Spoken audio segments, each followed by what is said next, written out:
যে নারী চক্রান্ত কত ভয়াবহ চক্রান্ত। নারীর কারণ থেকেই 70,000 সাহাবার একই দিনে প্রাণ হারিয়ে গেছে। এটা হচ্ছে শুধুমাত্র নারীর কারণ থেকে।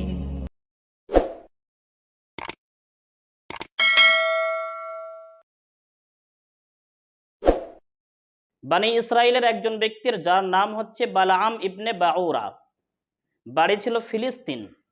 ফিলিস্তিনে যে বাইতুল মুকাদ্দাস এখন বর্তমানে রয়েছে, বাইতুল মুকাদ্দাস থেকে একটু দূরে কিনাআন নামক জায়গাতে এই বালাআম ইবনে বাউরার বাড়ি ছিল।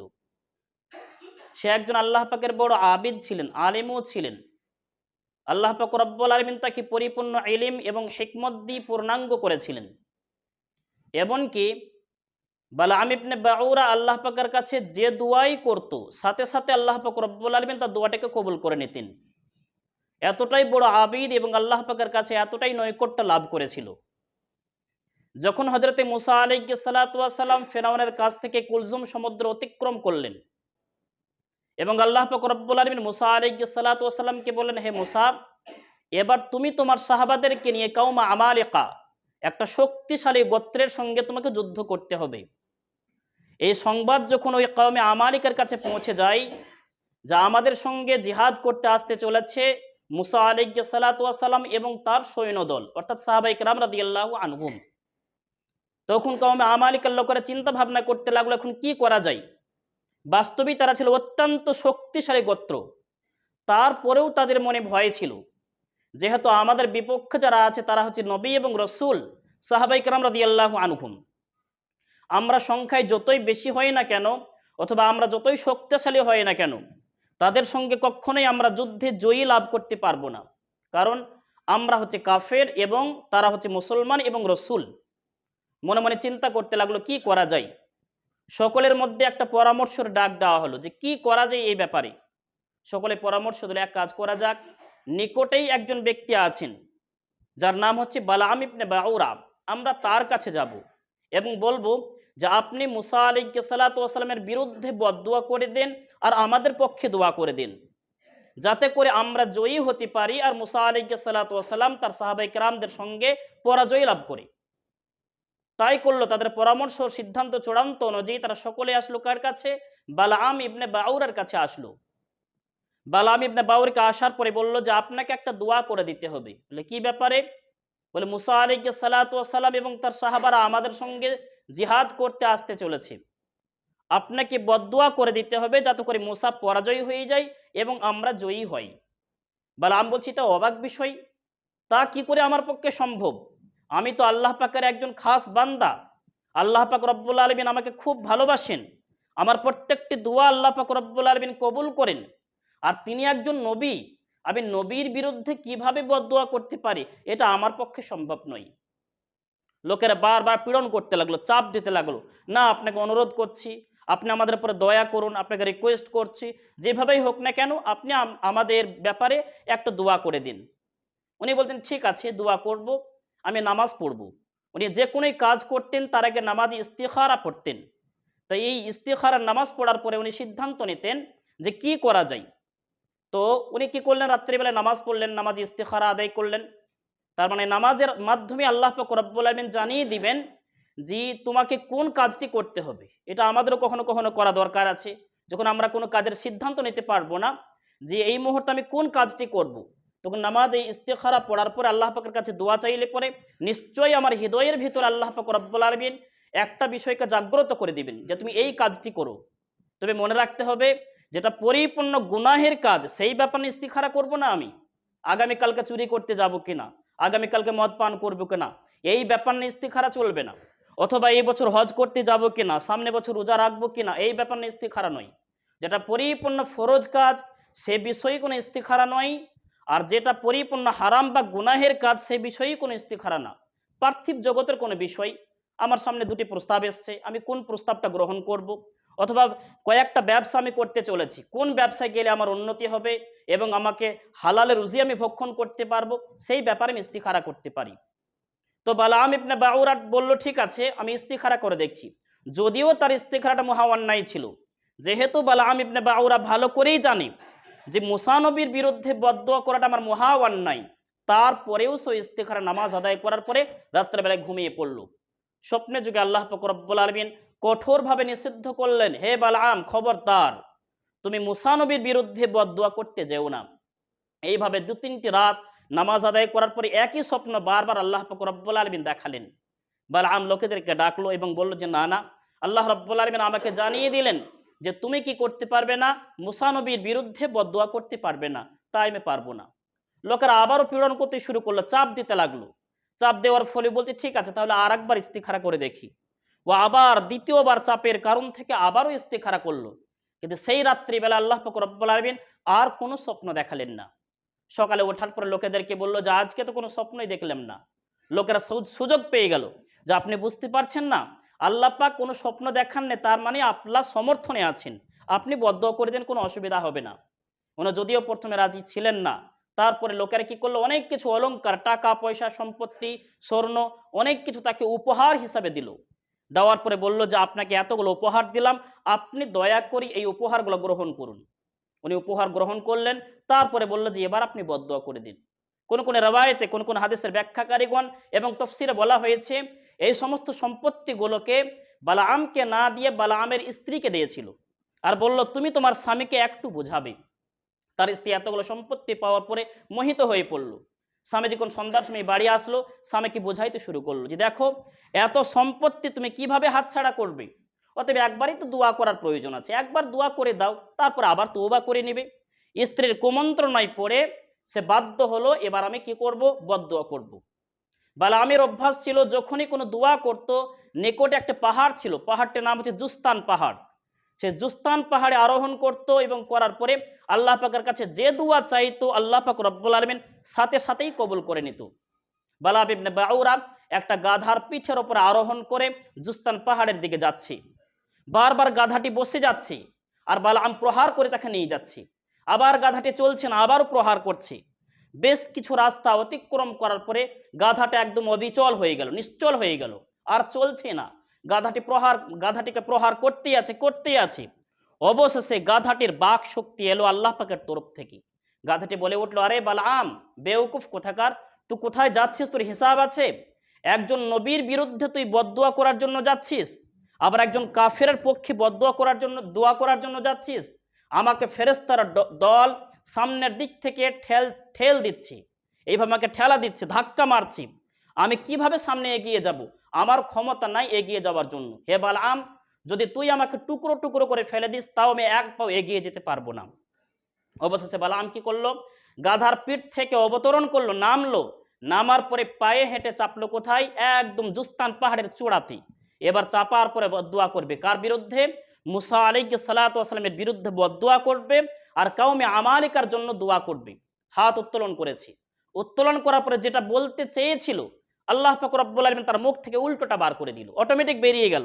ও কি বলল, যগো আল্লাহ, মুসা আলাইহিস সালাতু ওয়াস সালামকে জয়ী করো এবং কওমে আমালিকাকে ধ্বংস করে দাও। আসলে বলতে ওটা চায়নি, অটোমেটিক মুখ থেকে বেরিয়ে গেল। কওম আমালিকার লোক, সমস্ত লোক সেখানে জমায়েত হয়ে আছে, তার দোয়াটি শ্রবণ করছিল। লোকেরা বলল, বালআম আপনি কি করছেন? আপনাকে এতগুলো সম্পত্তি দিলাম, টাকা দিলাম, স্বর্ণ দিলাম, অলংকার দিলাম, শুধুমাত্র আমাদের পক্ষে দোয়া করার জন্য, তুমি তো উল্টো করে দিলে। বালআম বলছে আমার ইচ্ছার বাইরে হয়ে গেছে, আমি ইচ্ছা করেছিলাম তোমাদের পক্ষেই দোয়া করার জন্য, কিন্তু কি জানি আমার মুখ থেকে উল্টোটা বেরিয়ে গেল। বলো সব কিছু বুঝি না, আবারও তুমি চেষ্টা করো। বালআম কি করলো, দ্বিতীয়বার আবার হাত তুলতে যাচ্ছি, হাত কোনো মতেই উঠলো না। যেমন এই বদদুয়া করার জন্য মুখে বলতে যাচ্ছে, এমত অবস্থায় জিভটা একদম বেরিয়ে গেল, বুক পর্যন্ত, নাভি পর্যন্ত জিভটা বেরিয়ে চলে আসলো, কথা বন্ধ হয়ে গেল। লোকেদেরকে বললো, এবার কি হলো আমার? ইহকাল পরকাল উভয় কাল আমার বরবাদ হয়ে গেল, মুখ থেকে আর কথা বার হচ্ছে না আমার, দোয়া তো দূরের কথা, কোনো কথাই বার করতে পারছি না আমি। এবার লোকেরা ক্ষিপ্ত হয়ে গেল, তোমাকে এত সম্পত্তি দিলাম, এত অলংকার দিলাম, এখন আমাদের হবে কি? বলে চিন্তা করো না, আমি ভাবছি কি করা যায়। যখন তোমাদের সম্পত্তি আমি নিয়েছি, কি করা যায় ভাবছি আমি। আমার তো এ দুনিয়াও চলে গেল, পরকালেও চলে গেল। নিচে নেমে আসার পরে পরামর্শ দিচ্ছে, কুচক্রান্ত দিচ্ছি, এক কাজ করো, যখন মুসা আলাইহিস সালাতু ওয়াস সালাম এবং তার দলবলেরা তোমাদের সঙ্গে যুদ্ধ করার কাছাকাছি হয়ে যাবে, তার আগে তোমরা গ্রামে যাওয়ার পর আলোচনা করো। বলে কি আলোচনা? বলে গ্রামের যে সমস্ত সুন্দরী এবং যুবতী নারীগুলোকে আছে তাদেরকে নোংরা এবং আকর্ষণীয় পোশাক পরিয়ে দাও, আর তারপরে যখন মুসা আলাইহিস সালাতু ওয়াস সালাম এবং তার সাহাবারা যখন এগিয়ে আসবে, তখন তোমাদের যাওয়ার আগে তোমাদের নারীদেরকে পাঠিয়ে দিবে। বলে এ করে লাভটা কি হবে? বলে এটাই হচ্ছে আমার চক্রান্ত।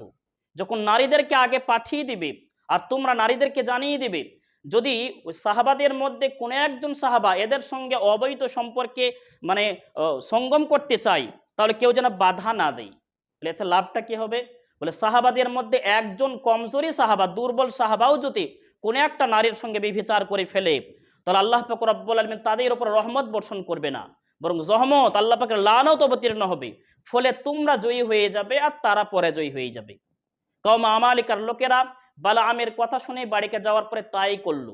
যখন মুসা আলাইহিস সালাতু ওয়াস সালাম এবং সদল বলেরা, প্রায় 6 লক্ষ সাহাবা ছিলেন সে সময় মুসা আলাইহিস সালাতু ওয়াস সালামের, 6 লক্ষ সাহাবাদেরকে নিয়ে যখন যুদ্ধ করার জন্য এগিয়ে যাচ্ছেন, উনি দেখতে পেলেন যে কওমে আমালিকার কোনো পুরুষ মানুষকে তো দেখতে পাচ্ছি না, সবাই তো নারী, আবার নোংরা পোশাক পরে, তাদের হাতে আছে সুন্দর সুন্দর অলংকার, কিছু আকর্ষণীয় উপহার আছে।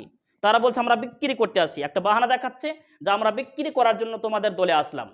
মুসা আলাইহিস সালাতু ওয়াস সালাম যেহেতু আল্লাহ পাকের রাসূল ছিলেন, উনি ভালো করে বুঝতে পারলেন যে এদের উদ্দেশ্য খারাপ আছে। উনি সমস্ত সাহাবাদেরকে থামতে বললেন যে থেমে যাও এখানে, আর কেউ এগিয়ে যাবে না, এগিয়ে গেলে আমাদের পরাজয় অনিবার্য, অতএব কেউ যাবে না। সাহাবায়ে কেরাম রাদিয়াল্লাহু আনহুম সবাই থেমে গেলেন, কিন্তু সামনের দিক থেকে নারীগণ কিন্তু আর থামলো না, একদম এদের দলে ঢুকে পড়লো। ঢুকে পড়ার পরে সাহাবায়ে কেরাম রাদিয়াল্লাহু আনহুমদের মধ্যে একজন দুর্বল সাহাবা, যার নাম ছিল জামজাম ইবনে শালুম, ওই জামজাম ইবনে শালুম নামক একজন সাহাবা একজন নারীর হাতকে ধরলো, যে নারীটার নাম ছিল কাসসি বিনতে সাউর। কাসসি নামক মহিলাটির হাত ধরার পরে মুসা আলাইহিস সালাতু ওয়াস সালামের কাছে গেল। যাওয়ার পর বলছে, হে আল্লাহর রাসূল, আপনি কি এই মহিলাটাকে আমার জন্য অবৈধ বলছেন? বলে হ্যাঁ অবশ্যই, সে তোমার স্ত্রী নয়, অতএব সে অবৈধ তোমার জন্য। বলছে না না, আল্লাহর কসম করে বলছি এই ক্ষেত্রে আমি তোমার কথাটি মানতে পারবো না। এই কথা বলার পরে জামজাম ওই কাসসিকে নিয়ে চলে গেল এবং সেখানে তাঁবুতে যাওয়ার পরে তার সঙ্গে অবৈধ সঙ্গম করলো। এই যেমনই কাজ করা ছিল, যুদ্ধ শুরু হয়ে গেল। এমত অবস্থায় আল্লাহ পাক রব্বুল আলামিন ওই সাহাবায়ে কেরাম রাদিয়াল্লাহু আনহুমদের উপর একটা মহামারী দিলেন, যে মহামারীর কারণে একদিনেই 70,000 সাহাবা শহীদ হয়ে গেছিলেন, মারা গেছিলেন। মুসা আলাইহিস সালাতু ওয়াস সালাম বুঝতে পারছেন এমন কাণ্ড কেন হচ্ছে। মুসা আলাইহিস সালাতু ওয়াস সালামের ভাই হারুন আলাইহিস সালাম, ওনার ভাইয়ের একটা পুতা ছিল যার নাম হচ্ছে ফাহাস। হযরত ফাহাস রাদিয়াল্লাহু আনহু বলছেন, হে আল্লাহর রাসূল, আমি বুঝতে পেরেছি কেন আমাদের এরকম পরাজয়টা হচ্ছে। ওই যে আপনার কাছে এসেছিল জামজাম ইবনে শালুম, ও সত্যি সত্যি ব্যভিচার করেছে, যার ফলে আমরা পরাজয়ী হয়ে যাচ্ছি। এ কথা শোনার পরে ফাহাস চলে গেল তাঁবুতে। যাওয়ার পরে জামজামকে এবং ওই মেয়েটা কাসসিকে সঙ্গে সঙ্গে হত্যা করে দিল। হত্যা করার পরে দ্বিতীয়বার যখন আবার যুদ্ধে লিপ্ত হয়ে গেল, তখন আল্লাহ পাক রব্বুল আলামিন মুসা আলাইহিস সালাতু ওয়াস সালামকে জয়ী করলেন, সাহাবায়ে কেরাম রাদিয়াল্লাহু আনহুমদেরকে, আর তাদেরকে পরাজয় করে দিলেন। এই কথাটি আল্লাহ পাক রব্বুল আলামিন সূরা আ'রাফ পারা নম্বর 9 আয়াত নম্বর 175 এবং 76 আলোচনা করছেন। ওয়াতলু আলাইহিম নাবা আল্লাযী আতাইনাহু আয়াতিনা, হে রাসূল, আপনি ওই ব্যক্তির বৃত্তান্ত সমস্ত উম্মতকে শুনিয়ে দিন, যাকে আমি আমার নিদর্শনাবলী দান করেছিলাম। আমার নিদর্শনা বলতে আমি ইলম দান করেছিলাম, হিকমত দান করেছিলাম, তাকে অনেক বুজুর্গিয়াত দান করেছিলাম, কিন্তু ফান সালাখা, সে সেখান থেকে বেরিয়ে গেছে, পরিহার করেছে, সে ইসলামটাকে ঘৃণা করে আমার কাছ থেকে চলে গেছে।